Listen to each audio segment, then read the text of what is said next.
Been kind of busy lately, but anyway.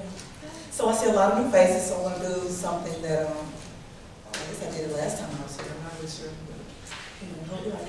It's not mine. It's written by Asia Rainey. It hasn't grown on me. It was actually written with me in mind, so that's why I was here to share with you.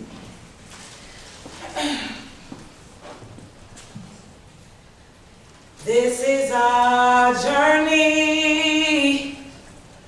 This is our movement.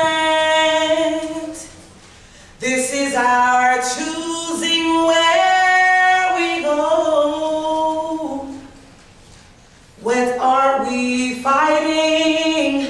What are we doing? And where have we been?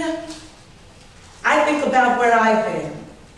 I was sometimes taught to believe that 2 + 2 + 2 = 10, with no more proof given except it is what it is, and that's just how things go. I accepted it all as truth, even though in my gut, I might know that the answer is 6. She got it? 2 + 2 + 2 is 6. I was given definitions of pretty and right, happy and rich. I was taught about the substandard parts of me that needed to be fixed or camouflaged or brought into conformity.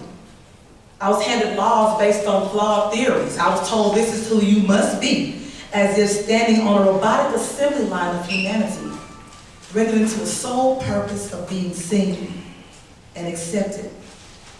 Carbon copies more concerned with what we might not be instead of what we are. Mine was a life to be corrected. I think about where I am, how I think, and what I do. How much of this is governed by my belief in 2 + 2 + 2.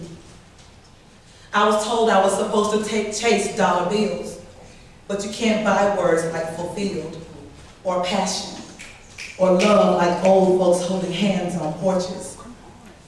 I was told I was supposed to call all men dogs, so I only fed him scraps from my table and wondered why he ran. I was told that happiness was supposed to look like clothes and shoes and cars, but the clothes and shoes couldn't cover my scars, and the cars could never take me where I really needed to go. I was told that I was supposed to learn everything I needed to know in the classrooms, so I stopped paying attention to what the world was trying to show me. I knew economics and how to conjugate verbs, but I didn't know me, or how my heart beat like the earth core, or how I shift like moons, or how me and these flowers both bloom from a seed that must be planted in fertile ground. I was told that life was only a noun, as if it is not the journey that it is, as if we are not to constantly move between the obstacles and roller coasters, the ups and the downs, as if we are not here to fall and get back up and learn from those bumps and bruises, as if the dogma of 2 + 2 + 2 = 10 is all we need to know. But then I think about where I want to go. For all the rules that I've been taught, my feet have brought me down my own road. This face, these hands, this body, these thoughts, this heart, they are mine. From the root of me to my surface, no one can walk my journey or be who I am. So I must be perfect, perfectly scarred and bruised, curved and crafted. My 2 + 2 + 2 are my tears and my laughter, my passion and my pain. My answer is that sunrise that promises everything to gain in each new day that says the rules keep changing and nothing stays the same. This is the only thing that gets to stand still. So when I think of this journey and where I'm going, the only answer I need is that I will.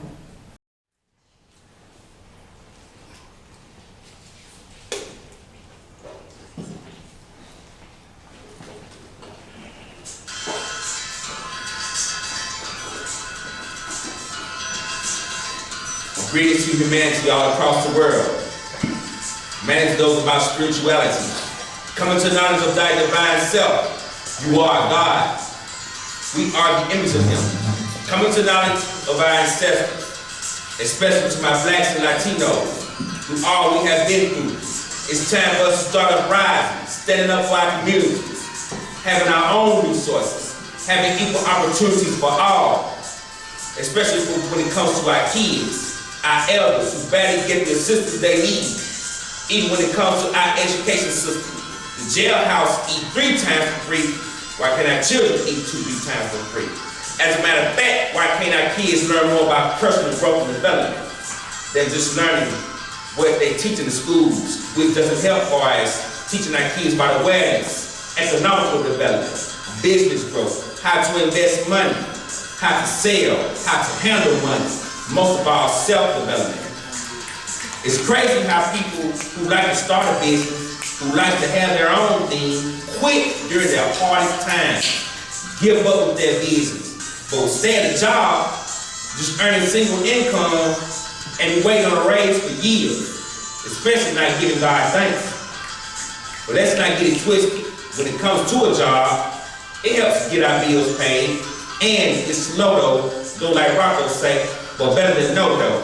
So we must come into knowledge of always staying humble. We must come into knowledge that we must fulfill the book, which is our life and our story. Look at what's going on. Innocent babies dying from selfish and greedy money wars, to going through poverty, racism, ill-mannered sick people who rape our babies, kill our babies to protect them from their moms and siblings, from the messed up in the head abusive boyfriend. Look at what's happening. Far as the political system, messed up very bad. All about self instead of being about the people. Using certain tactics to lure us away of what they are doing. So therefore, we need to come into knowledge of we must love one another, of we must respect one another, and we must live each other. Our life here on earth, known as the dream of the planet, our temple, our church, our mosque, will be like heaven on earth. But more so than our inner self reaching for our higher self. Right. I'm gonna read Rudy Francisco. I don't know if you guys know him. Dope poet. My God. Haven't been yet on the way. But this is called Scars. I'm not good at reading others' words with emotion. 1. If I could, I would nail these hands to the edges of stars. I would sacrifice this body to the sky, hoping to resurrect as someone spiteful enough to not care about you. 2. Staple me to a cross. Pierce my side with a broken promise. I will bleed all the crippled reasons why you deserve one more chance. 3. Loving you was the last thing I really felt good at. 4. You want to know how I got these scars? I ripped every last piece of you out of my smile. 5. I whispered you stardust. 6. I spoke you into sunflowers. 7. I dipped my hands in forever, touched you infinitely, treated you as if you were the last molecule of oxygen inside of a gas chamber. I was so good to you. 8. You want to know how I got these scars? I swallowed my pride. It clawed its way out of my mouth. 9. I realized I was never really your girlfriend. I was your hype woman. 10. I hope your next girlfriend gets smallpox. 10. Yes, I said smallpox. 10. I hate you. 10. I still miss you. 10. I still love you. 10. I love you. 10. I love you. 10. It's hard for me to count when I get emotional. 10. I heard 90% of human interaction is nonverbal, so. 10. If I could, I would tie your arms to a daydream and auction you off to my fondest memories. I wrote this poem in my own spinal fluid. I put it on the backbone of a white flag before you read it. You already know I've given up. I'll keep you here shackled to the most important chapter of my life story, pressed into the basement of my eyelids like liquid salvation. So I remember you beautiful, with amazing underneath your wings and an orchid smile. Your gorgeous earthquake. You cracked hourglass with sand spilling from behind your ribs. You wasted my time. How dare you linger on my lips and then kiss me like a stuttering apology, with excuses stapled to the roof of your mouth. I still remember you like a dream tattooed to the inner walls of a long-term memory. But some days I wonder if you existed at all. And of course, you want to know how I got these scars? I'll tell you. I got these scars the day I fell in love with you. I'll let it face first. Thank you. The poem that I'm getting ready to do is not mine. It's Nikki Giovanni's Ego Tripping, and the reason why I'm doing it is because this was one of the very first poems that I had read, maybe like when I was in middle school or high school, which motivated me to start writing poetry in the first place. And also, I used about 3 lines of hers in a poem that I may recite later. I'm not really, but here it is. I was born in the Congo. I walked to the Fertile Crescent and built the Sphinx. I designed a pyramid so tough that a star that only glows every 100 years falls into the center, giving divine perfect light. I am bad. I sat on the throne drinking nectar with Allah. I got hot and sent an ice age to Europe to cool my thirst. My oldest daughter is Nefertiti. The tears from my birth pains created the Nile. I am a beautiful woman. I gazed on the forest and burned out the Sahara Desert. With a packet of goat's meat and a change of clothes, I crossed it in 2 hours. I am a gazelle so swift you can't catch me. For a birthday present when he was 3, I gave my son Hannibal an elephant. He gave me Rome for Mother's Day. My strength flows ever on. My son Noah built New Ark, and I stood proudly at the helm as we sailed on a soft summer day. I turned myself into myself and was Jesus. Men intoned my loving name, all praises, all praises. I am the one who was saved. I sold diamonds in my backyard. My bowels delivered uranium. The filings from my fingernails are semi-precious jewels. On a trip north, I caught a cold and blew my nose, giving oil to the Arab world. I am so hip, even my errors are correct. I sailed west to reach east and had to round off the earth as I went. The hair from my head thin and gold was laid across 3 continents. I am so perfect, so divine, so ethereal, so surreal, I cannot be comprehended except by my permission. I mean, I can fly like a bird in the sky.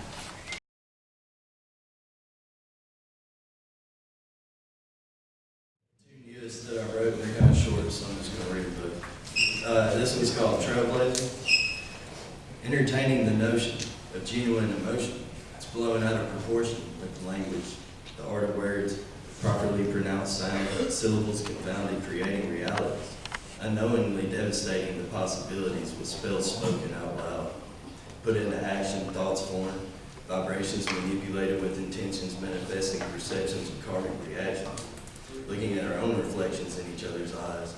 An idea travels the speed of light, transcending time, blazing trail along the seeker's way, conquering the subconscious mind and learning to fly, focused on the mind's eye, will never look behind. Memory is never forgotten, spirit leads as body follows. I and I and I, the growth of lions inside no longer need to hide. We are the shepherds in this time. And then this one's called To Be Lovely. Where did we go? From where did we come? How did we get here to be so lovely, so insignificantly ordinary, yet rebelling stubbornly still, just trying to be unique. I've never known, not now, or any other time before, feelings lost so falsely, life so seemingly costly. Everyday choices made while following the herd, listen to what the newsman said, only planting fear inside our heads. Are we lost again on our way back home, walking this path of peace with no destination, oftentimes alone? We've all been there before, martyrs as the first to open the door. So many times before, with a single soul lost, history forgets. Then again it repeats until the cycle breaks. From anew we can co-create.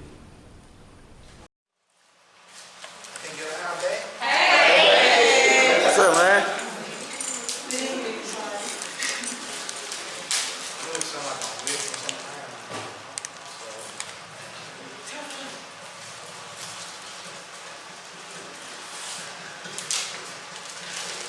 First off, we read the scripture. Matthew 7:15. Watch out for false prophets. They come to you in sheep's clothing, but inwardly they are ferocious wolves.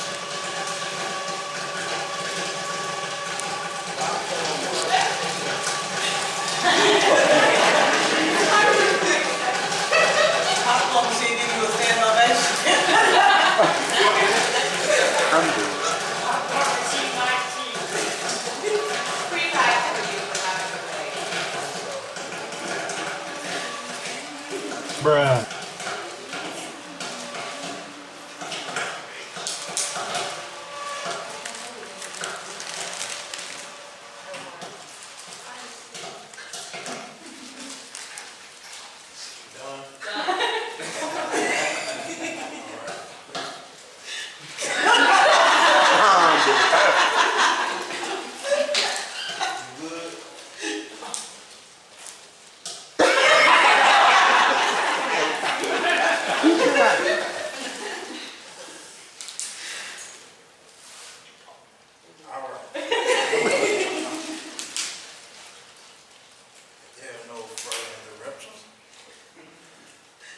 Matthew 7:15 said, watch out for false prophets. They come to you in sheep's clothing, but inwardly they are ferocious wolves.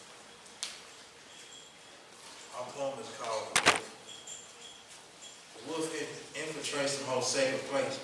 We grew up with the wolf, ate with the wolf. We made the wolf feel comfortable in our most vulnerable state. The wolf turns the church into a confusing place instead of a place where there shall be a peace and refuge.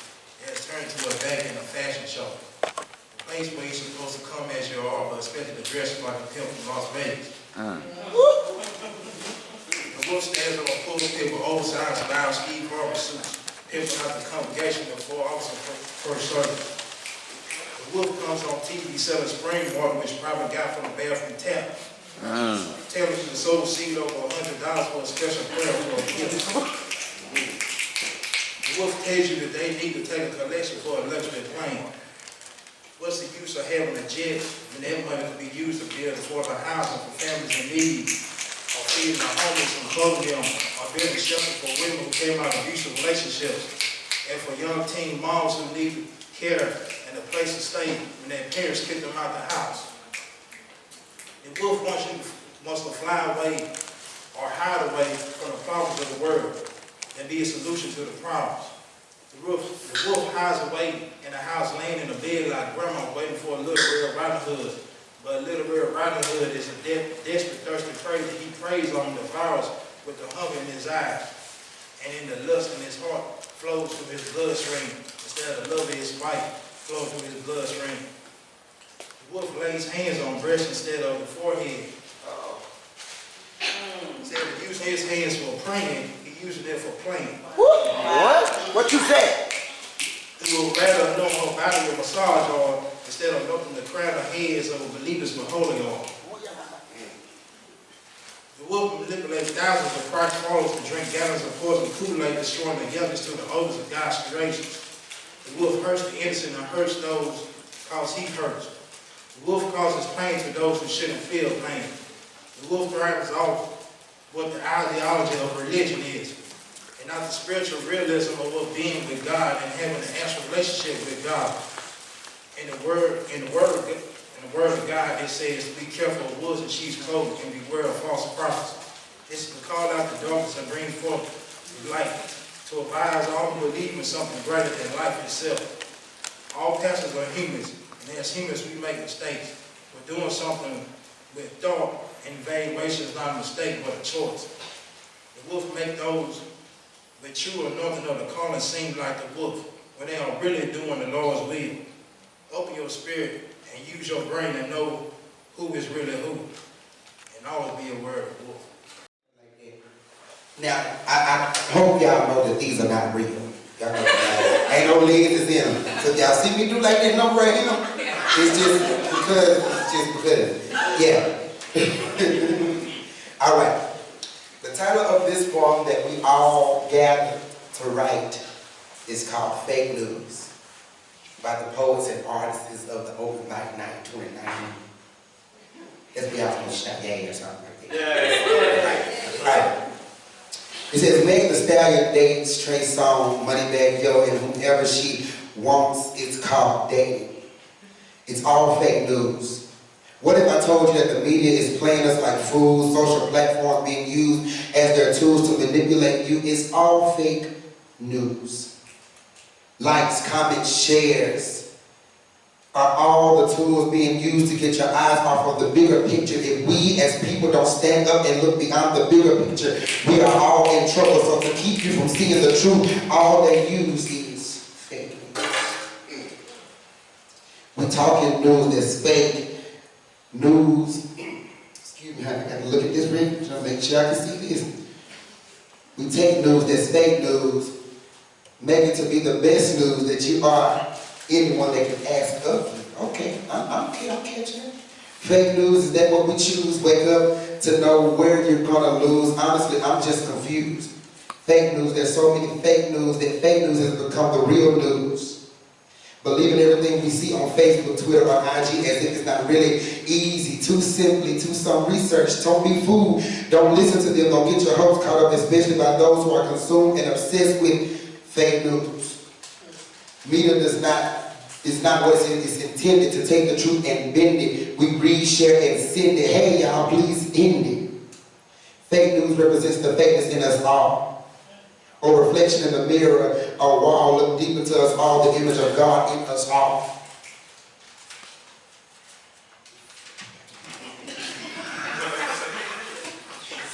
If I think about the hard stuff, who needs to weigh, evaluate, do the work of telling fake from real, true from false, right from wrong, cry fake and take it easy. But don't become skeezy as fake news consume the minds of a generation with no discipline. Fake news swamps around and surrounds and enslaves the people's mind. Don't believe everything you see. Remember what you know, because at the end of the day, it's all fake.